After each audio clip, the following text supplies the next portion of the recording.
The honourable member for her point of order. There will be no further points of order on this issue. We now come to the backbench debate on road safety. I call Anna Dixon, who will speak for up to 15 minutes. Thank you, Madam Deputy Speaker. I beg to move the motion in my name on the order paper. Road safety is a personal issue for me. My grandfather, Herbert Bilsby, moved to Ilkley in 1952 to take up post as a geography teacher at Ilkley Grammar School. Aged 62, he was looking forward to retirement, more time to enjoy his passion for hiking, more time to enjoy his grandchildren, more time to enjoy visiting family in Australia and Zambia. He never got that time. On the 6th of December 1969, he was driving with my grandmother to deliver Christmas presents to her family at the family farm in Cumbria. Just north of Hellifield on the A65, he got stuck behind two lorries, a common experience even today. He saw an opportunity to overtake, pulled out.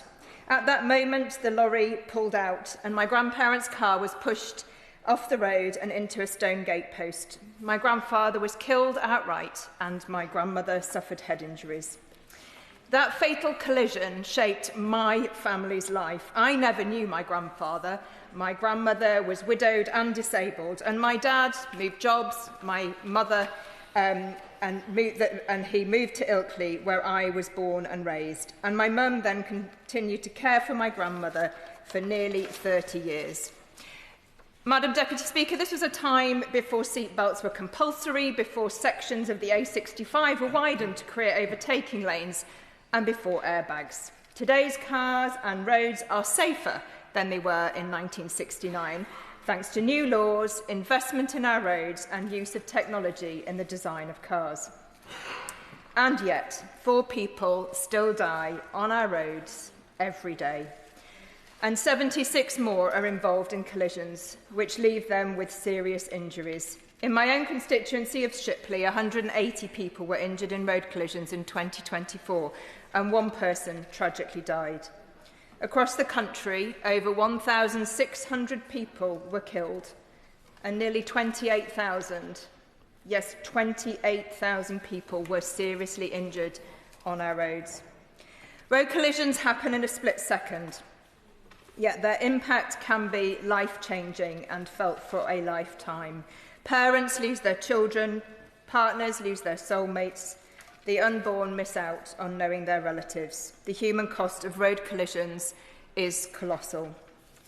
But, Madam Deputy Speaker, it doesn't have to be that way. There is a wealth of evidence showing us what the causes of death and injury are. We know what to do. Through the work of road safety groups, researchers and the police, we understand that there are 5 causes of deadly crashes, the fatal 5. Speeding, antisocial driving, mobile phone use, alcohol and drug use, and not wearing a seatbelt. We must continue to tackle the fatal 5 if we are to reduce the toll on our roads. Ahead of the road safety strategy, I wrote to the Minister calling on the Government to include harsher penalties for speeding, strengthening post-test requirements to protect newly qualified drivers, lowering the maximum legal drink drive limit and introducing points for passengers not wearing seatbelts. I therefore very much welcome the many measures in the road safety strategy which the Government is now consulting on. A minimum learning period for learner drivers, lowering the drink drive limit, reviewing penalties for drink and drug driving offences, including, very importantly, bringing in new powers to suspend licences for those suspected of committing serious driving offences, introducing penalty points for not wearing a seatbelt, taking tougher action on those who fail to stop and report collisions, those who drive unlicensed or without insurance, and those with no MOT. The strategy also addresses the growing problem of illegal number plates, so-called ghost number plates, which my honourable friend for West Bromwich has campaigned for extensively. She was sorry to not be here today for the debate, but I'm sure she would join me in congratulating the Government on taking action on this issue. The Government strategy is the first of its kind in a decade, and it sets out a plan to reduce the number of people killed or seriously injured on roads in Great Britain by 65% by 2035. In West Yorkshire, a more ambitious goal has been set as part of Vision Zero, striving for 0 deaths and serious injuries on our roads by 2040. It was launched in 2023 by our Labour West Yorkshire Mayor Tracy Brabin. Vision Zero brings together the combined authority, local authorities, emergency services, national highways, victim support services and road safety campaigners.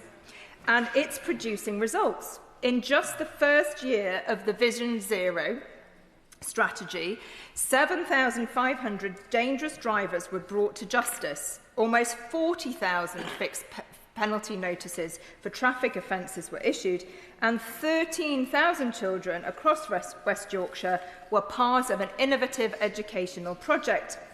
I would like to pay particular tribute, Madam Deputy Speaker, to Alison Lowe, the Deputy Mayor for Policing and Crime in West Yorkshire. Under her guidance, the Combined Authority and West Yorkshire Police have taken a proactive approach to improving road safety. Alison, whose own sister was killed by a speeding driver, has listened to the community and effectively targeted police resources. West Yorkshire has introduced community concern sites. These are locations flagged by local authorities based on data and community feedback, and they receive greater police attention. This innovative scheme has led to 467 new enforcement locations. Over 46,000 speed offences were detected in less than a year. Another successful example from West Yorkshire is OpSnap. It allows the public to submit dashcam footage of driving offences. There were almost 9,000 just in the second half of last year, and 70% resulted in further action being taken. So I hope the Minister can set out how good practice such as that in West Yorkshire can be supported and spread to other parts of the country. But this is only the beginning. There's far more that needs to be done to end deaths on our roads. In 2024, young drivers aged 17 to 24 were involved in 11 of the 40 fatal collisions in West Yorkshire, around 20% despite making up a much smaller share of road users. So I would like to see stronger measures to protect newly qualified drivers. I was interested to see that the Northern Ireland Infrastructure Minister recently announced plans to introduce graduated driver licensing. GDL has already been adopted by other countries with success. Victoria, Australia introduced it in 2007, and by 2013 saw a reduction in fatal collisions by 30%. So I welcome that the government has proposed a mandated learning period for new drivers. But why not be more ambitious? There is good evidence from other countries. Why should young drivers in Northern Ireland get protections that young drivers in the rest of the UK won't?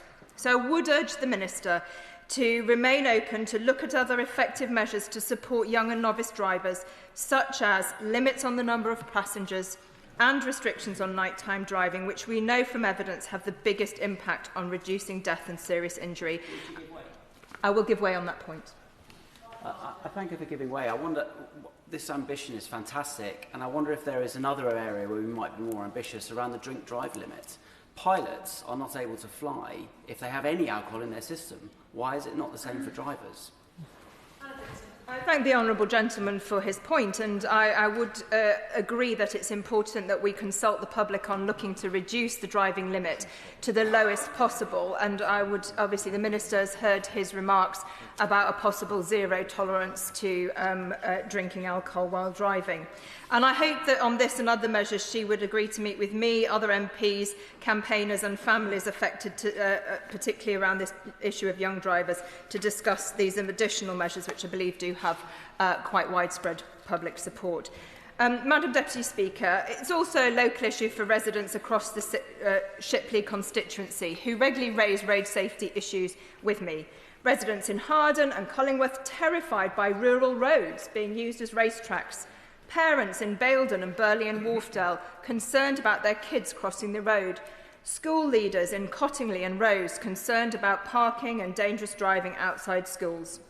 So working with the local police, Bradford Council's highways team, local Labour councillors and West Yorkshire's Deputy Mayor, we are making some progress. New speed cameras on the Bingley bypass, local speed watch in hotspots of community concern, the introduction of a 20-mile-an-hour zone in Menston, reduced speed limits between Bingley and Shipley, the installation of speed awareness signs. But there is only so far we can go locally. And that is why I am pleased that this Labour government is taking action to make our roads safer. The road safety strategy is ambitious and comprehensive. It takes a systems approach and includes all road users. I would urge the government to move swiftly to implement the matters it's consulting on, and I hope the Minister in her response can set out which measures will need primary legislation and assure the House of when she expects parliamentary time to be given to implement these. Madam Deputy Speaker, to conclude, people up and down the country continue to be killed and seriously injured by dangerous driving. As identified by Road Peace, the campaigning organisations and others, dangerous driving is no longer a rarity, but rather it's become an embedded cultural phenomenon. Many feel able and entitled to drive dangerously and do not fear facing the consequences of their actions. This has to change so that other families do not have to suffer the life-changing impact of a fatal road collision, as my family did. Thank you. The question is, as on the order paper, members will know that there are two debates scheduled for this afternoon, which is going to necessitate very tight time limits of 3 minutes from the get-go. I call James Wilde. Thank you very much, Madam Deputy Speaker, and it's a pleasure to follow the Honourable Member for Shipley, and she made a powerful speech, particularly around the impact on her family. And nationally, as she said, over 1,600 people tragically lost their life on our roads, and 60% of those fatalities happened on rural roads like those in northwest Norfolk. And indeed, in Norfolk, there's been a worrying rise with the largest increase in road casualties in 2024, a 17% increase in the number of people seriously injured or killed to 555. So I welcome publication of the government's road safety strategy and the ambition to reduce people killed or seriously injured by 65% by 2035. However, there are a few areas worth highlighting, particularly awareness of the highway code remains far too low and people don't refresh themselves on what's in the code, so that needs to be improved. Speeding, I'll give away briefly. Thank you.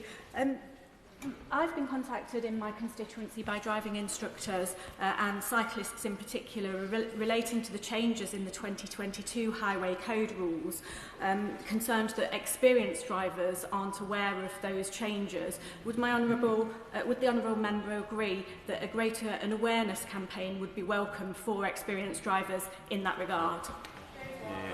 In the context of this debate and other contact I've had from constituents, I've been refreshing myself, and I admit I hadn't done that before and should have done so. Awareness is important. Clearly, speeding continues to be a major cause of accidents, yet many residents, speed watch groups, parish councils tell me that the process for reviewing or reducing those speed limits on dangerous road is too slow and too expensive. So I look forward to the new guidance coming from the government on setting local speed limits to see that it actually leads to genuine improvements. And clearly changes need to be driven by evidence. In that context, I refer briefly to the proposal to reduce the the drink drive limit, and when offences are typically caused by people who've greatly exceeded the limit, not people who have potentially just had a pint. So I think we need to look at that very carefully. And when young people are already waiting too long for driving tests, I do have concerns that putting in place a minimum 6-month period for driving when people take intensive courses and can be good drivers as a result could make that situation worse. And a number of constituents have, I won't give them the time, a number of constituents who ride horses have also contacted me with concerns about a lack of driver awareness and prevalence of speeding and dangerous driving. And they face heightened risk, particularly due to the limited number of bridleways, and the roads connecting bridleways have become more dangerous, with over 3,000 incidents in 2024, 80% attributed to drivers passing unsafely, and that's unacceptable, and that's why I'm supporting the proposals brought forward by the Honourable Member for Newbury, including setting a required speed and distance for passing horses and teaching equestrian safety and education. I hope the government will look favourably on those. And turning to a topic I've raised repeatedly in this House, the sentences for driving offences must be tougher. In 2022, Parliament legislated for a lifetime imprisonment maximum sentence for death by dangerous driving, yet in a constituency case of mine where 3 members of my constituents' families were killed, it shows that those sentences remain far too short. And dangerous driving should also deal with longer disqualification offences. Only less than 1% of those convicted of dangerous driving were banned from driving for life. So will the government commit to asking for a review of the sentencing guidelines for all dangerous driving offences and seeing how the sentencing guideline is actually applying those guidelines to reflect what we in this House consider is necessary? So this is a very important topic. Grateful to have had a brief opportunity to speak. I hope the Minister will respond to some of the points that I've made in the debate. David Williams. Thank you, Madam Deputy Speaker. I'm grateful for this opportunity to speak in this backbench debate on road safety today, and I welcome the Labour Government's new road safety strategy. In this debate, I want to focus specifically on Charlotte's Law, a campaign that began with a tragedy in my constituency.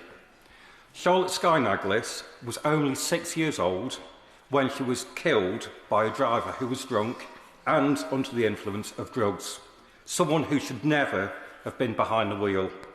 Charlotte lived in Norton Green. She was a bright, happy child with her whole life ahead of her. The perpetrator was taken to hospital and was in a coma. Under the current law, a blood sample can be taken from an unconscious person, and in this case it was. However, the sample cannot be tested until the individual gives consent. This meant the investigation was held up because the current system relies on consent being given by the suspect. Now, for Charlotte's family, that delay made an impossible, awful situation even worse. It slowed the process down, delayed answers and put off accountability while they were trying to grieve the loss of their daughter. Now, this case shows clearly that justice delayed is justice denied. When serious cases are held up like this, it's the families and it's the victims who suffer the most. Charlotte's law matters as it aims to fix gaps in the road traffic law so that those who kill or seriously harm others while driving under the influence cannot gain from delay, and that the justice system can work quickly and fairly. Since becoming the Member of Parliament for Stoke-on-Trent North and Kidsgrove, I've raised a case in Parliament and I've spoken regularly with the Minister on the matter, and I thank her for her continued engagement with me. But I want to be clear, the real strength behind this campaign has been Charlotte's mum, Claire. Claire's work has been tireless. In the face of unimaginable loss, she has shown true strength and dignity, driven by the idea that no other family should go through what her family endured. Of course, I'll give way. I'm grateful to Mum Fan for giving way and for setting out the dangers that not taking this issue seriously can have in our county, Staffordshire and his constituency. I know he shares the horror, or my horror, of the constituent of mine who was knocked down whilst taking his daughter to school back in December 2025. Luckily, he pushed his daughter away. Luckily, he wasn't killed, but it was very, very close indeed. So will my honourable friend join me in urging Staffordshire County Council to finally get a grip and make sure that roads in my constituency and his are finally made safe? I thank my honourable member for that intervention. I know he's been campaigning very hard on this matter. It's a case that we've discussed, so absolutely I would encourage Staffordshire Council to take action. Now, what I laid out in my speech is why the government's consultation on road traffic offences really does matter. It gives us a real way to learn from cases like Charlotte's so that victims and families are put first. I therefore encourage people across Stoke-on-Trent, Kidsgrove, Staffordshire and indeed across the whole country to take part in this consultation to support amending the law. I also urge colleagues from all sides of this House to back the aims and principles behind the law. If we get this right, Madam Deputy Speaker, Charlotte Skye will be remembered not only for the tragedy of her death, but for the change her legacy brings. And that justice is no longer delayed for families who deserve better. Thank you. Angus MacDonald. Thank you very much, Deputy Madam Speaker. A year ago, Lewis Knox, aged 16, Fergus Ward, aged 17, and Jordan Cameron, aged 17, in my constituency, went off the road and no other car involved and died. An enormous shock for the area. Lewis Knox's father, Alan, is the head of the ambulance service in that area, and his wife, Elizabeth, are calling for the graduated driving licence schemes, which my honourable friend over there talked about. I know that when I was a young lad, I drove like a complete idiot, and I have 4 sons, and I'm fairly certain they did the same. There is a real problem with young men, young boys in particular, driving, showing off, bravado, all that sort of thing. And the statistics are horrifying. Approximately 1 in 5 new drivers are involved in an accident within their first year of driving. And drivers under 24 make up 6 to 7% of licence holders, but are involved in 22% of car drive fatalities and serious injuries.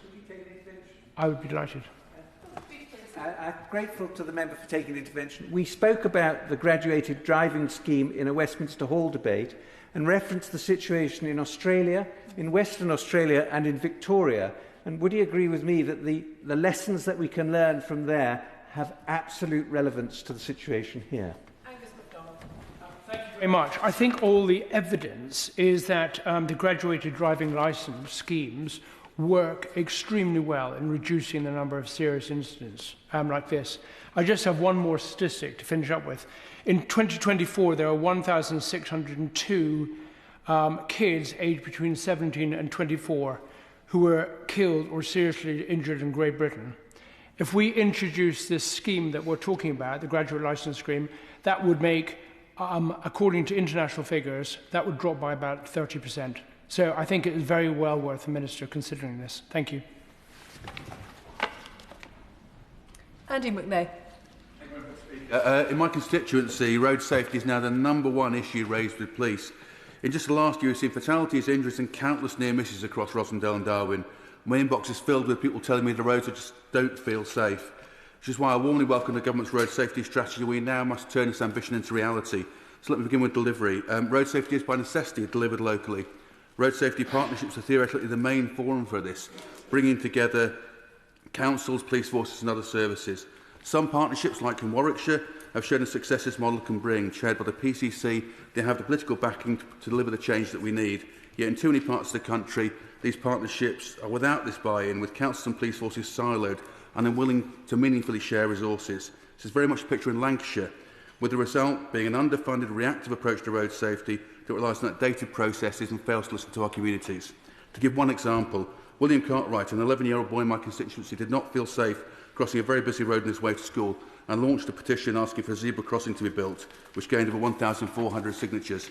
Despite the massive evidence the community did not deem the road safe, the Reform leadership of County Council rejected the proposal because they said too few people have been killed or seriously injured to merit an intervention. I will. Thank you. I thank the honourable member for giving way. I wonder if he is aware, and if he would comment on the fact that one doesn't need to have a certain number of incidents outside a school gate or indeed on any road in order for local councils to intervene, and it's a myth that we need to bust. Absolutely. I just welcome that so much. It's an excuse that's used. It's outdated guidance, and it's an excuse to avoid taking the action that people need to see. And it doesn't have to be this way. You know, neighbouring authorities, we've heard examples of West Yorkshire, proactively listen to schools and their communities, and the community-led approach just must become our baseline. Listening to communities is absolutely vital. But partnerships also need resources to deliver the change we need. Too often they're constrained by lower levels of funding. So I would suggest to the Minister allowing councils to retain the fees from road offence fixed penalties, which in some cases raise millions of pounds a year, would make a real difference if ring-fenced locally. Nationally, we must be strategic and dynamic with our interventions, aiming for the greatest impact by focusing on high-risk groups. An empowered road safety board and a new road safety investigation branch could be vital in keeping policy responsive. It would be good to hear from the Minister when the board will be established, what its powers will be, and whether she expects it to meet more regularly than once a year. And now, with speeding being a key factor in 56% of all fatal collisions, I would also highlight this as an area where targeted action is essential. The Minister is committed to update the guidance on speed limits and enforcement, and the need for this is urgent. Just last week, I was with residents on a road notorious for speeding, looking at 3 wrecked cars on a spot where a fatality had just occurred last year. Everyone knew it was only a matter of time before we saw another crash. Had spent a year calling for speed cameras, and yet nothing was done. The message here is clear. Communities know where the risks are, and we need to listen. And this is why last month I launched a road safety campaign in Rossendale and Darwen, calling on Lancashire to adopt a new road safety approach that properly resources our road safety partnership and acts to identify and address high-risk roads before incidents occur. Our survey has already had hundreds of responses, and this coming weekend I'm hosting roundtables throughout the constituency to bring together residents, councillors and police to identify the risk areas and discuss how we can make them safer. I really hope that Lancashire County Council will now listen to residents and work with me to deliver safer roads and save lives. To conclude, we must end the road safety postcode lottery. Strong national leadership, which sets clear expectations, will be essential in supporting delivery for every community. This needs to be complemented by taking steps to genuinely resource delivery on the ground. If we can get this right, the road safety strategy and the lives that will save will be a legacy that we can all be proud of. Yeah. Thank you, Madam Deputy Speaker. And I would really like to thank also the Honourable Member for Shipley for bringing forward this important debate. And since 2018 in South Cambridgeshire, there have been 1,506 casualties on our roads, with 34 fatalities, and we all know that's 34 too many. Now, road safety is often discussed in terms of behaviour, speed or enforcement, issues we've heard much about today. But for many of my constituencies in South Cambridgeshire, the danger begins with the road surface itself. So potholes, worn carriageways, crumbling edges are not just a sign of successive governments' failure to invest in our roads and highways, they are a real safety risk, particularly for cyclists, motorcyclists, pedestrians and drivers forced to swerve to avoid damage. And I hear regularly from constituents whose tyres have blown, wheels cracked or bikes thrown off balance because of unsafe roads beneath them. And this is a recurring nightmare for all councils. And I want to take this opportunity to place on record the work of the Cambridgeshire County Council, which is the Highways Authority, is doing everything it reasonably can in very difficult circumstances. And just last night, the Chair of Highways, Councillor Alex Beckett, was out checking the round-the-clock patching of potholes on Cambridge Road in Shelford Village, following repeated calls from residents and local councillors highlighting just how dangerous this road had become. In the same village, Farhan Hussain, an award-winning curry takeaway owner, for whom I recently presented an EDM, found a different way of raising awareness. He went viral with a video of placing the largest naan in East Anglia in the pothole. To be fair, the council did get it mended within the week. Now, under Liberal Democrat leadership, investment in capital maintenance has more than doubled, and the council is delivering tens of thousands of pothole repairs every year. They're also challenging contractors who are doing shoddy work, and work that doesn't meet standards is being redone at no extra cost to the taxpayer. But, Madam Deputy Speaker, even with that effort, we just know this situation is untenable. Cambridgeshire's roads were not designed for the volume of traffic they now carry, let alone the planned growth for Greater Cambridge area. And this is where the government must take responsibility. Local councils are legally required to keep roads safe, but they cannot do so without fair, long-term funding. It's like an old pair of trousers. And when you're getting to patch the patches, it's the limited funding that's given that is forcing them to do that rather than actually buying a new pair of trousers when you know you need to. So I urge the government to recognise that proper scheduled resurfacing, which is safer, cheaper and longer lasting, will keep the roads and people safe on those roads. Thank you. Liz Twist. Thank you, Madam Deputy Speaker. And can I congratulate the Honourable Member for Shipley for securing this important debate, and thank the Backbench Business Committee for allowing it. After all, with over 1,624 people killed in collisions in our road in 2023, something that quite simply needs to change has now come to the forefront. I welcome the government's announcement of a new road safety strategy, as it's much needed, and its potential to reduce deaths and serious injuries on our roads by 65%. Much of what's proposed in the road safety strategy will help address a number of issues my constituents raise with me regularly, particularly in relation to new guidance on local speed limits and enforcement. Speeding and unsafe junctions are things that routinely come up in my constituency work and directly affect constituents. Whether it's Lead Road in Greenside, or speeding through the village of Dixon, or speeding along the A694 where residents in Ebchester have been campaigning for safer road crossings and better speed enforcement. These are all things that plague the daily lives of my constituents and cause real concern. So it's welcome that the road safety strategy will look at this, and it would be great to know how residents can have a greater say on the roads that affect them, allowing the concerns that fill communities to have a meaningful say in roads that affect them. I'll give way. Member for giving way. There are examples of schools and nurseries in my constituency of Chester South and Edisbury, such as the Jigsaw Nursery on Wrexham Road and the Delamere Academy, which is just off the very busy A556, where children are having to navigate fast-moving traffic. I wondered whether she would agree with me that proximity to schools and nurseries should be treated as an essential consideration when determining safe speed limits on roads.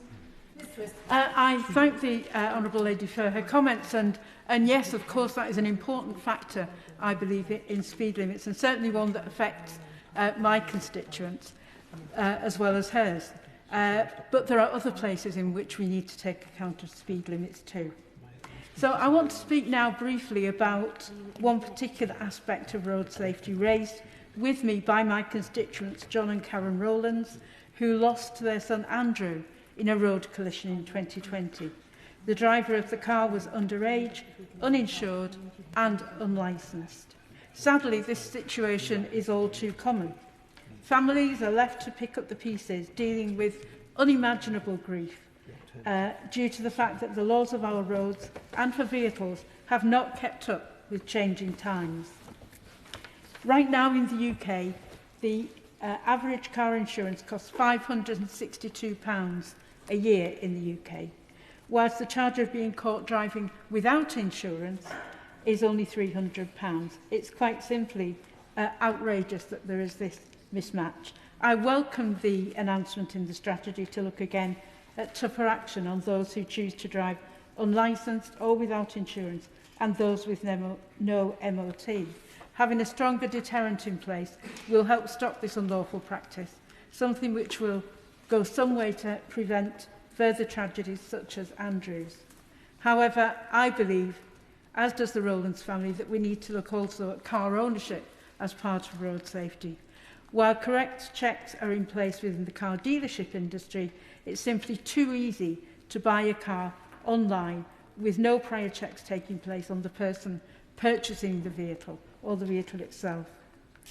So while the deterrent of tougher action is welcome, this loophole still has the potential to cause irreparable harm on our roads, with online sales of cars being linked to crime, unsafe vehicles in circulation, and allowing people who do not have a licence to purchase and use cars on our roads. I welcome the fact that the Minister's met the Rowlands family and will be doing so again very shortly. Saville Roberts. I want to open my contribution to this debate on road safety with a tribute to a young man from Portelli who was killed in a hideous two-car collision on the Portmatic bypass just days before Christmas. While we await the inquest, I hope it is some comfort to his family that so many people in our home community want to see changes to the law as a memorial and mark of respect for the life of Matthew Hardy. He was 34 years old, the only child of Simon and Glenys. Matthew's partner, Mary, is expecting a baby in 3 months' time. Too many lives shattered by irreplaceable loss. And while many of us treat the right, the licence to drive a car with a familiarity verging on contempt, it's tragedies like this that remind us how dangerous vehicles can potentially be for all road users. Heaven knows, as Matthew's father says, people lose their gun licences, their guns, their gun paraphernalia at any suggestion of police concern, but people keep their driving licences far, far too easily. And it's a sad fact that inexperienced young drivers remain disproportionately at risk of being killed or injured on the roads. We had the tragic case in my constituency of Harvey Owen, who was a passenger in a car driven by a friend along with 2 others, all of them teenagers, who lost their lives in 2023 when their car came off the A485 near Llanrothen and overturned in a ditch. Harvey's mother, Crystal, and I'm sure many of you will know her, is campaigning for graduated driving licences. Northern Ireland has just committed to a full graduated driving licence system from October this year, which includes post-test restrictions designed to reduce exposure to high-risk situations, such as carrying peer passengers. Evidence from other countries shows that these graduated systems significantly reduce young driver casualties and they save lives. Safer roads mean fewer accidents, and as well as that, they mean lower insurance premiums for young people. This is a message I think the government should engage with. The government should also monitor Northern Ireland's approach as a pilot for the rest of the UK. And I can only... I will accept his intervention. Thank you, Madam Deputy Speaker, and thank you to my honourable friend for taking the intervention. In the Scottish Government, my colleague Fiona Hislop, the Transport Secretary, has indicated a strong willingness to engage with the UK Government and other relevant bodies to trial things like graduated driving licences and other road safety measures. Does my honourable friend agree that this is something that the UK Government could proactively engage in to make positive progress right across the home nations? My honourable friend has a very, very powerful suggestion here, and it is interesting, of course, that we're all prepared, we're all talking really along the same lines here. And I welcome that the road safety strategy is consulting on proposed changes for penalties in relation to motoring offences. For families who have lost loved ones to repeat drink and drive and drug offenders, it's incomprehensible why those drivers don't lose their licences at the point of providing a positive test. At the very, very least, this should happen automatically at a second or further offence. Such policy would ensure swift preventative action where there is clear evidence of risk. And the last example I'd like to turn to in the time that I have is that of Amanda Peake, who lives in Bristol near Getla. She lost her two sons, both her sons, Aaron, aged 10, and Ben, aged 8. Her husband was badly injured. The driver who inflicted this on the family was drunk and driving at speed. She begs the government to bring down the alcohol limit and to address sentencing. Amanda was told, when this man was sentenced, that the drunken driver wouldn't even have been sentenced to imprisonment if he'd only killed one child. Imagine that. It took 2 children for this man to be sentenced. I would urge the Minister to meet lobbyists. I would very much urge her to meet families as well, because this might well be a once-in-a-generation opportunity to make a change that will benefit so many people's lives. Jermy. Thank you, Madam Deputy Speaker. Prior to my role as a Member of Parliament, I was pleased to serve as a Norfolk County Councillor for 12 years. In Norfolk, each time somebody is killed or seriously injured within a council division, the relevant councillor is informed. Clearly, this was an email that nobody ever wanted to receive, but all too often, a message would arrive into my inbox. I recall vividly the email to inform me of the tragic death of 15-year-old Salvador Modke on London Road in Thetford. Salvador stepped out onto a crossing just a short distance from his home on a Saturday afternoon. He was hit by a car and tragically killed. The coroner's report detailed evidence that had been received during the inquest, highlighting that the crossing contained minimal facilities for pedestrians and no signs on the approach to alert drivers. I pay tribute to Salvador's family and friends that lobbied for safety improvements in this area following his death, and I am so pleased that Norfolk County Council will be using money provided to it by the government to undertake a full assessment of safety measures, and I will do whatever I can to ensure that money is found to enact whatever those recommendations are. As a member of the County Council's Transport Committee, we would routinely review performance indicators that tracked the number of people killed or seriously injured on the county's roads. It was always a statistic of great concern, with significantly high number of incidents.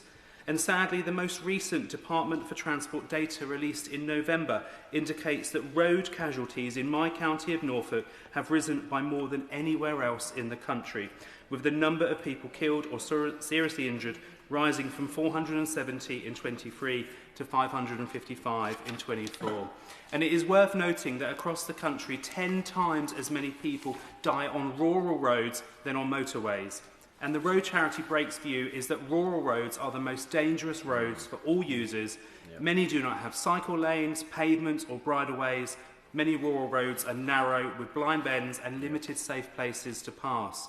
There is often much to obstruct drivers' views, and of course, all too often, there are animal collisions, particularly deer, with a constant risk, particularly around Thetford Forest in my constituency, the UK's largest man-made forest. Worryingly, in the Brake and Direct Line survey, 68% of drivers said they felt it was acceptable to drive above the speed limit on a rural road, and nearly half of drivers said that they had driven faster than the speed limit on a single carriageway rural road in the past year. On the roads that are the most dangerous, drivers are openly admitting to speeding. I very much welcome the government's road safety strategy, and I would ask that there is serious thought given to the specific circumstances and opportunities to improve safety on our rural roads. After the next speaker, I'm going to have to drop the time limit to 2 minutes because there is a very important debate on Gaza that I'd like to start by past. Sarah Olney. Thank you very much, Madam Deputy Speaker. Can I start by congratulating the member for Shipley for securing this important debate, for sharing her own family story, and I'd like to dedicate my speech to a close and dear friend, a councillor in Richmond upon Thames, who lost her adult son in a road traffic collision on the A31 in Hampshire just before New Year. I'm thinking of her and all of her family as I make these remarks. Every life lost on our roads is tragic, and I welcome the publication of the new road safety strategy. It's vital we explore how our roads can be made safer so that lives can be saved. Young people are disproportionately involved in road traffic accidents, and drivers aged 17 to 24 represent just 6% of licence holders, but are involved in 24% of fatal and serious collisions. So I'm pleased that the government has recognised that this statistic must be addressed. Happy to give way. I'm grateful for the member giving way. Can I just join her in adding that just last month, 3 young members of the Bolton community constituency next door to me lost their lives in a fatal road traffic accident. A 17-year-old and 2 18-year-olds, and one of my constituents who was out there working as a taxi driver, Mashrab Ali, 54, was also killed. I'm grateful to the honourable gentleman, and it's obviously tragic to hear about all those lives lost. And so consulting on measures to reduce the number of accidents that young people are involved in is a really positive step. And not only is it vital for the obvious safety reasons, but it will also make driving more affordable if insurance companies should consequently or subsequently reduce their fees for 17 to 25-year-olds if they're involved in fewer accidents. The campaign Think was launched at the turn of the millennium, and it presented a strong message to young adults about the dangers of drink driving. But 17 to 24-year-olds are still involved in a disproportionate amount of cases. And in the UK, it's still seen, as we've heard from other contributions, as somewhat acceptable, especially amongst young people, to drive while they're over the limit. But drunk driving can be confident drivers who, after 3 pints, would rather not have the inconvenience of having to book a taxi or leave their cars parked elsewhere overnight. There could be lots of reasons why people think it's acceptable to drink drive. So I'd like to ask the Minister if the government will commit to examining the perceptions towards drunk driving, along with exploring the use of new preventative technology. We should also examine road safety through the lens of everyone who uses our roads. Last Friday, I met with a constituent who'd been hit by an e-bike, which was being ridden on the pavement. And while e-bikes should certainly not be riding on the pavements, my constituent was actually very understanding about the fact the reason that so many riders choose to do so is because they're so concerned about the dangers of cycling on our roads. The 2007 National Safety Camera Programme provided guidance that cameras typically should only be installed on stretches of road which have experienced at least 3 deaths or serious injuries in the past 36 months. I've heard from other members that obviously locally that guidance can be overridden. But will the Minister commit to re-examining this guidance? Because anyone who cycles will tell you that there are stretches of road and corners which present specific dangers to them. But experienced cyclists will anticipate this and consequently not suffer serious injuries. But we do need to encourage more cycling, particularly in our cities, and improving road safety for all road users is a huge priority in ensuring that that can happen. And I think that reviewing the guidance on safety cameras could really go a long way to encouraging all of our road users to use the roads more safely. And we want to see all our roads safe for all users and to reduce the deaths on our roads. Thank you, Madam Deputy. Jill Hopkins. Thank you, Madam Deputy Speaker. I very much welcome the steps our Labour government is taking to improve road safety, from record funding to improve road conditions to the publication of the road safety strategy last month, the first of its kind in a decade, a clear commitment to deliver on our manifesto commitments and set out vital reforms to make our roads safer, particularly as the UK has slipped from 3rd to 4th in Europe's road safety rankings.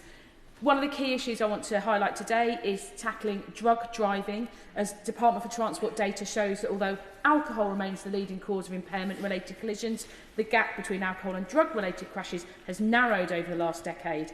And between 2014 and 2023, the number of drivers killed in fatal collisions with drugs detected rose by over 70%. I welcome the government's decisive steps to give police additional powers to act at the roadside, including immediate licence suspension to remove dangerous drivers from our roads, and the commitment to explore alternative testing methods such as saliva-based testing and improved processing, including increased roadside testing.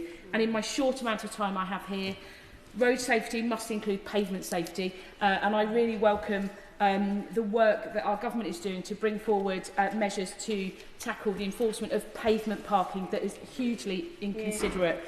Many of my Luton South and South Bedfordshire constituents tell me about the danger it poses for them, particularly people who have children in pushchairs or use wheelchairs or have visually impaired or use a guide dog, and often they take the risk of having to walk into the road simply to go about their day.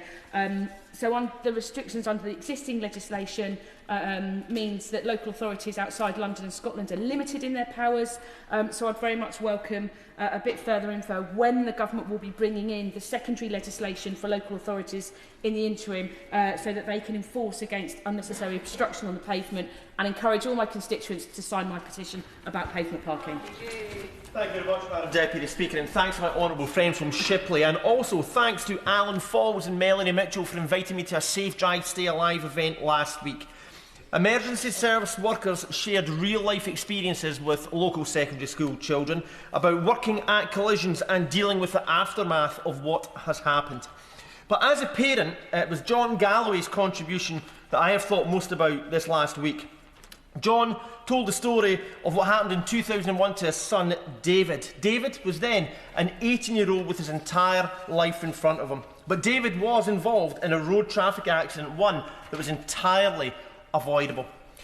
John detailed the accident and how David was hospitalised for 2 years. The pain and heartbreak that John and his wife feel and continue to feel, it was full of raw emotional trauma.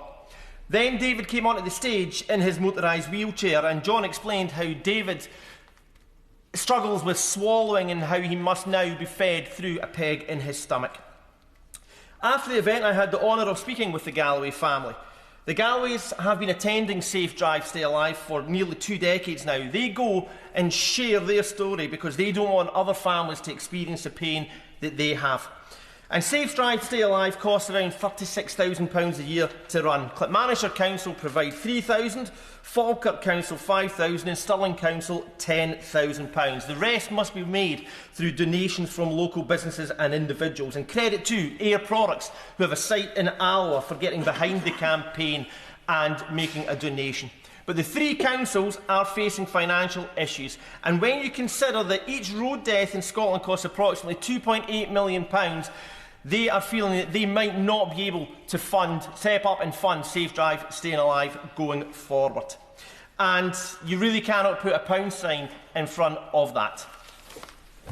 Thank you, Madam Deputy Speaker, and I am grateful for the opportunity to speak. I thank the Honourable Member for Shipley for securing this debate. Parish councils across my constituency have been raising the alarm for road safety for years. In Bradley, residents and councillors continue to push for a reduction in the speed limit from 30 miles to 20 miles an hour and for action to stop inappropriate HGV traffic using the really narrow village roads. And despite clear signage, 44-tonne articulated vehicles still pass through regularly, causing severe damage to road surfaces, verges, drainage and worsening potholes and flooding, and creating a real danger to pedestrians, as members have said throughout this debate. In Eccleshall and surrounding villages, speeding hotspots are repeatedly raised on routes such as the A513 through Slindon, where multiple accidents occurred in a single summer, and on rural narrow lanes near schools and homes where there are no pavements at all. I also want to highlight the experience of one of my constituents, Diana Kinniston, who's a motorbike rider from Stafford, For motorcyclists, potholes and crumbling road edges create a serious threat to life and limb. She's highlighted the route between Doxey and Aston Fields Industrial Estate, where uneven surfaces, deep potholes and damaged corners force sudden manoeuvres and increase the risk of losing control, particularly for learner riders. But I've heard reports across the constituency, from Norbury to Coldmease, from Bishop's Offley and Great Bridgeford, about potholes going long unrepaired. And this includes stretches of major roads. One thing of way. Yes, of course. I'm grateful to my other constituency neighbour. There's a theme here, Madam Speaker, about Staffordshire and the quality and condition of our road. I'm grateful to Madam Friend for setting out the situation in her constituency. I just want to make very clear that that same situation is happening in Newcastle Lyme and in other parts of North Staffordshire too.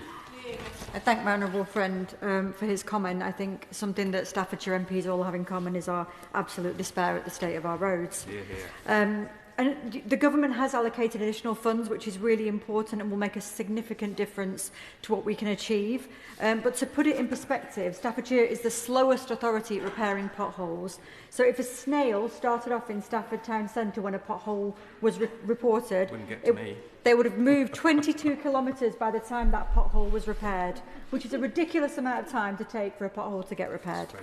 What I would like to ask the Minister today is what mechanisms the Department has in place to ensure the additional road maintenance funding is being used effectively by councils and is translating into safer, better maintained roads, and how it supports local authorities to take a joined-up approach to road safety, including both speed and road maintenance, because when funding rises, which I am very grateful for, but safety does not, I'd be interested to hear, I suppose, how the Minister can tackle that from her role as well.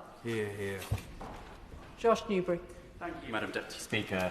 Just 2 weeks after my election, I was contacted by my constituent Julie. Her husband Kevin was a devoted husband and grandfather and was dedicated to keeping us safe on our roads as a traffic management officer. On the morning of the 26th of February 2022, Kevin was parked up in a closed lane completing checks between junctions 14 and 15 of the M6. While he was there, a stolen Audi travelling at over 100 miles an hour and being actively pursued by police entered that closed lane and collided with Kevin's vehicle, killing him instantly. Julie was told the police pursuit had been authorised to protect the public, and although officers were aware of a coned-off section of the motorway, that didn't feature in the risk assessment because there was no indication that road workers would be present. But Kevin was present. He was authorised to be there. He was working. Julie has never sought to apportion blame, but has consistently asked for answers about the protocols and lack of communication about that led to Kevin losing his life. In her words, Kevin looked out for everyone's safety, but who was looking out for his? A member of the public stopped in the same place Kevin was working would rightly be considered at serious risk, yet his only physical protection were plastic cones, and he had no radio link to the Regional Operations Centre. I welcome the Government's road safety strategy, which recognises that road workers are amongst the most vulnerable on our roads and commits to harnessing technology, data sharing and improved enforcement to protect them. Julie believes a simple message on the gantry signs could have saved Kevin's life. There's currently no requirement for communication between the police and National Highways when it comes to traffic control officers, as there is for those working on repairs. My team and I are engaging with National Highways about this, but the Minister's consideration of this issue would be very welcome. I pay tribute to Kevin's widow Julie, and I thank her for her courage in repeatedly telling his story. I urge the Government to work with families like Julie's to make sure those who put themselves at risk to keep us safe are respected and protected. Thank you. Pam Cox. Thank you, Madam Deputy Speaker. I welcome today's debate on road safety. It's a subject of deep concern in Colchester and across Essex. In our county, we've seen a year-on-year rise in deaths on our roads, rising to 58 in 2025. Now, too many of those have been young lives. In Colchester, we're marking a terrible anniversary at present, the moment 4 young people lost their lives in a single crash. In April last year, an 18-year-old was killed on the A12. In the previous September, a 13-year-old struck and fatally injured on Mersey Road. So the deaths of these young people must be a call to action. And Madam Deputy Speaker, the residents regularly raise concerns about the A12 and the A120, where frequent incidents and congestion contribute to these horrors. I'd like to highlight then the need for better road infrastructure and traffic management on those stretches. So as an Essex MP, I'm committed to working with Essex Highways and Essex Police to develop measures set out in the strategy, particularly the mandating of safety technologies in new vehicles, taking tougher action against drink and drug driving, and improving driver testing and learning periods, especially for young drivers. I will give way. I'm grateful to my friend for giving way. Dave, a driving instructor in Amber Valley, contacts me regularly about road safety. He is a passionate advocate for it. He's concerned, however, about the consultation in the road safety strategy in relation to the 3 or 6 month minimum learning period. Would my honourable friend agree with Dave that structured training and lesson time is just as important as a minimum time period? I thank my friend for her intervention. I'm sure the Minister's heard those points and will respond. To close, Madam Deputy Speaker, I think far too many people die on our roads. We really must act to save lives. I'd like to close by asking the Minister what new funding will be available to help us in that key endeavour. Peter Swallow. Thank you, Madam Deputy Speaker. Road safety is one of the top issues constituents write to me about. That's why I took the opportunity to hear from nearly 1,000 Bracknell Forest residents on this issue over the summer as I conducted my summer campaign on road safety. It was these conversations and speaking with many incredible charities and organisations, both in Bracknell Forest and beyond, that impressed on me the need for greater action on uninsured drivers. Those who drive uninsured are statistically more likely to be involved in road accidents, as well as commit other risky offences on the road, including hit-and-run incidents and speeding. Towards the end of last year, I introduced a 10-minute rule bill to bring in tougher measures, and can I thank the Minister for listening to my constituents and launching a consultation on a review of the motoring offences framework, which has not been updated since 1988. But uninsured driving was not the only issue raised with me by residents. Speeding is a concern for so many who use the roads responsibly, but see it happening and know they and their loved ones are put at risk by this dangerous behaviour. In fact, over 70% of respondents to my road safety survey agreed that people drive too quickly down both residential and main roads in Bracknell Forest. So I'm pleased that the government is publishing new guidance for setting local speed limits and updating guidance on the use of speed and red light cameras. And I want to pay tribute for the work already undertaken by Thames Valley Police on vehicle offences more generally. Vehicle crime in Bracknell Forest is down 14% compared to the end of 2024, and I know that our local policing team has been working hard to crack down on offences including illegal car meets and uninsured driving. We've already heard from many members about the concerns about potholes, and so can I just quickly welcome the nearly £17 million invested by this government in our local roads over the course of this spending period. Thank you, Madam Deputy Speaker. Which brings us to the front bench contributions. Liberal Democrat spokesperson Ollie Glover.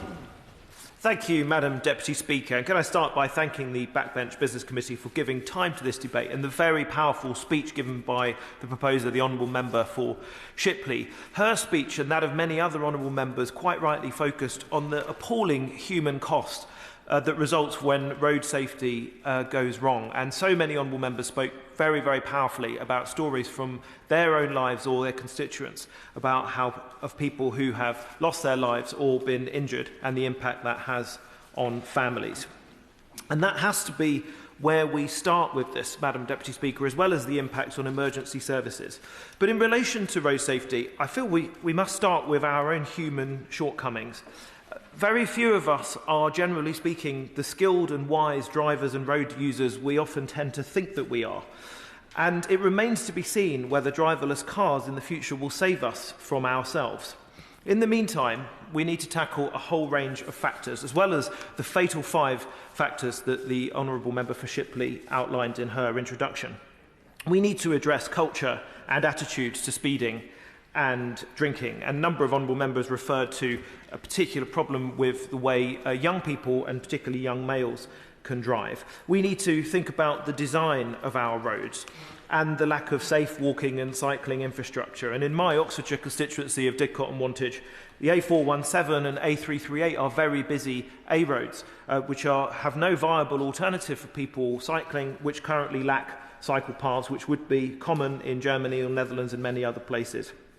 Potholes and poor road surfaces are the bane of all road users' lives, and there is a link there to wider policy given that upper-tier council authorities are seeing more than half of their budgets consumed by statutory requirements in terms of adult social care. So road safety has a link to a lot of other areas of policy.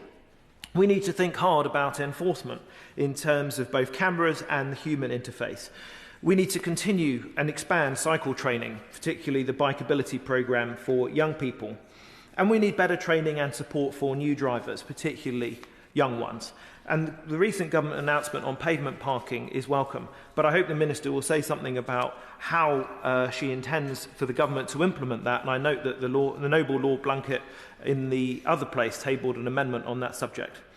But we must look to ourselves as well as others. Pedestrians should think carefully before crossing the road at an inappropriate place, and we all need to get out of our phones and look around us. Cyclists need to be consistent in obeying rules and signals and respecting pedestrians. And drivers need to have good vehicle maintenance and be mindful of the power of their vehicle. Madam Deputy Speaker, nobody should want to be the cause of the human harm we have heard about today, and we should all think about that the next time we attempted to behave badly on the roads. Mr. Greg Smith. Thank you, Madam Deputy Speaker. First and foremost, I would like to thank members from across the House for taking part in this debate, and particularly to pay tribute to all those mentioned who tragically lost their lives in road accidents or faced life-changing injuries. It is right that we do all we can to stop such terrible incidents occurring again in the future. The ability to travel in our cars on the roads is integral to the vast majority of people's everyday lives. Not only is it the most popular form of transport, but it is a lifeline for many people. Therefore, all motorists and every other road user, whether they are lorry drivers, motorcyclists, pedestrians, cyclists, horse riders or others, deserve safe journeys. Considering the government's road safety announcements, there are elements of the strategy that the opposition support and welcome, while there are other measures whose effectiveness remain in question. We strongly support measures such as stronger fines for those who commit egregious offences and taking action to combat ghost number plates. However, the overwhelming sentiment I hope the Minister adopts moving forward when putting into practice the policies set out in the strategy is enforcement. One of the worst things to hear when there has been an accident is that it involved people breaking existing laws which put themselves and others in danger. Unfortunately, since the government released the strategy, we have seen further decreases in police officer numbers, with the number of staff decreasing between this and last September by over 1,300 officers, with further decreases occurring before that date. How can we expect the government to enforce our wide range of existing road laws, let alone new ones, if there are insufficient police officers? It would be useful to know what discussions the Department has had with the Home Office to ensure that sufficient officers will be allocated to police our existing road laws and any additions the government might bring forward. Also, I understand that the government's police performance framework says that it has a target to decrease people killed or seriously injured in road traffic collisions, but does not actually say what that target will be. To improve enforcement, we must have a targeted response to problem drivers who put everyone on the road at risk. One of the issues that demands an even greater focus is the issue of drug driving. The government's consultation acknowledges that some police forces are arresting more drug drivers than drink drivers, and that there has been a steady increase in the number of people convicted. Even though this represents some progress, I would call on the government to go further. Data shows that in 2023, 22% of deceased drivers tested positive for impairment drugs, an increase from 11% in 2014. Among the youngest cohort of drivers, those most likely to get into terrible accidents, the vast majority of cases involved illegal drugs only. While there are sensible proposals within this strategy about testing and looking at further fines, the Minister must work with the police to ensure they are doing more to target drug driving and not relying on tests after the fact. In addition, I hope the government strongly considers any further measures that stop those committing these terrible crimes on our roads from being able to avoid punishment, whether that be due to testing or statutory limits, which in particular cases have enabled those who have committed the worst crimes on our roads to avoid the full weight of the law.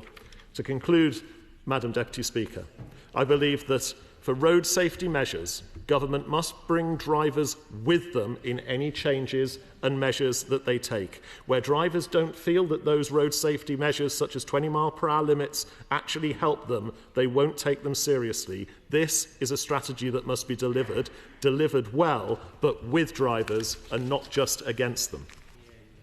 I come to the Minister, Lillian Greenwood, who I'm told is aware of how much pressure there is on timing. Lillian Greenwood. Thank you, Madam Deputy Speaker. I want to thank my honourable friend, the member for Shipley, for her powerful and moving speech in opening today's debate, and so many members on both sides of the House for their thoughtful and heartfelt contributions. I wish we had more time for the debate. I know I won't be able to respond to all the points raised, so I will endeavour to write to people if I don't manage to answer their questions today. It's evident from the discussion that road safety is a subject that affects everyone. Members have shared the effect of road collisions for their constituents and for themselves. As my honourable friend, the member for Shipley, is one of too many people who have lost family members on our roads, and I extend my sympathies to her and to all the constituents whose tragic cases have been raised by honourable and right honourable members today. I've met many bereaved families, and it's without doubt the hardest part of my job, but I will continue to do so. I'm proud that this government has published the first road safety strategy in over a decade, setting out our vision for a safer future for all. Although Britain has some of the safest roads globally, the last 10 years of complacency mean that our road safety record has dropped.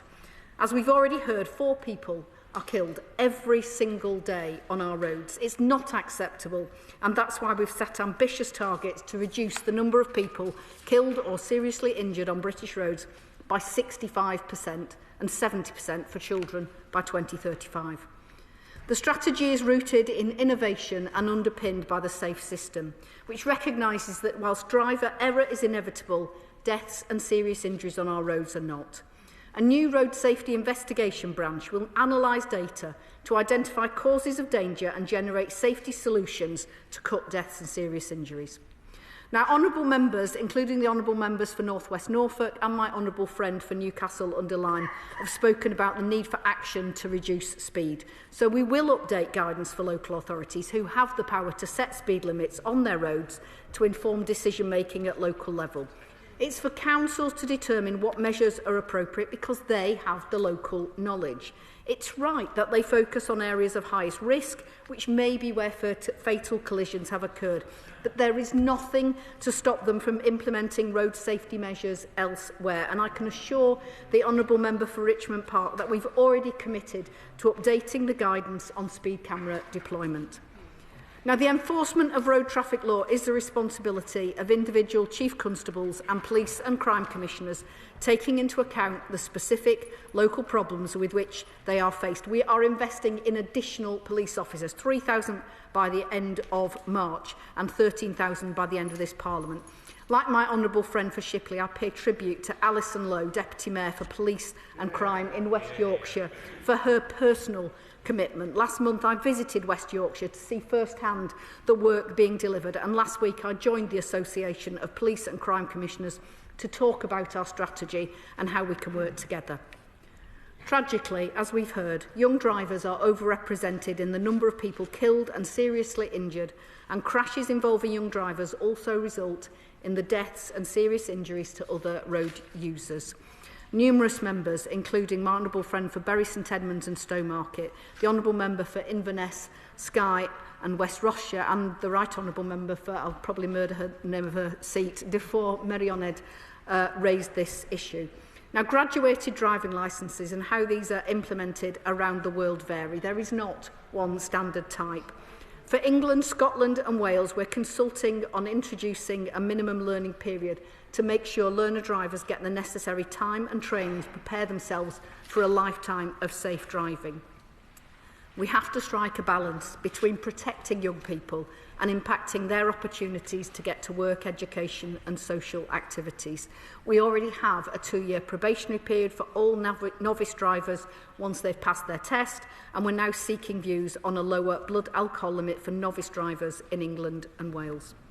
I'm very aware of what my honourable friend raised about the recent announcement in Northern Ireland. My officials meet regularly with their counterparts in Northern Ireland. I've asked them to keep me updated on the progress and the impact those measures have once implemented.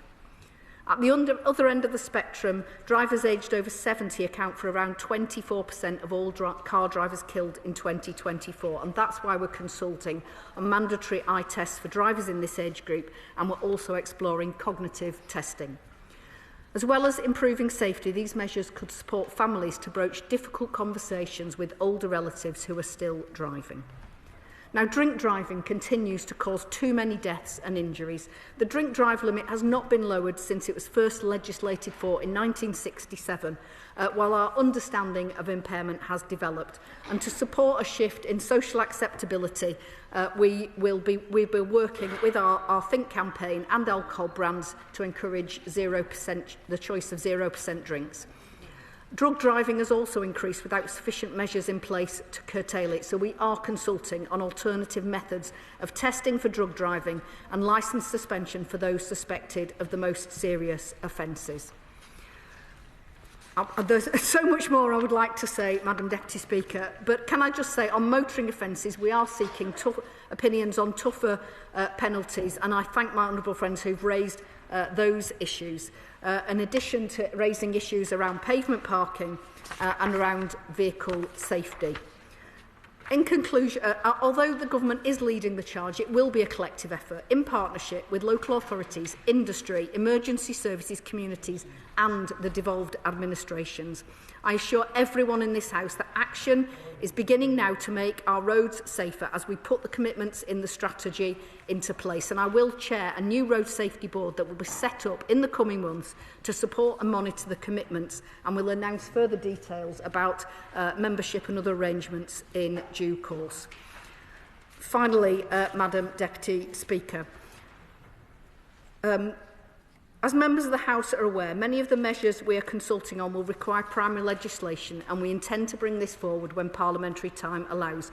But where we can deliver change faster through secondary legislation, we will do so.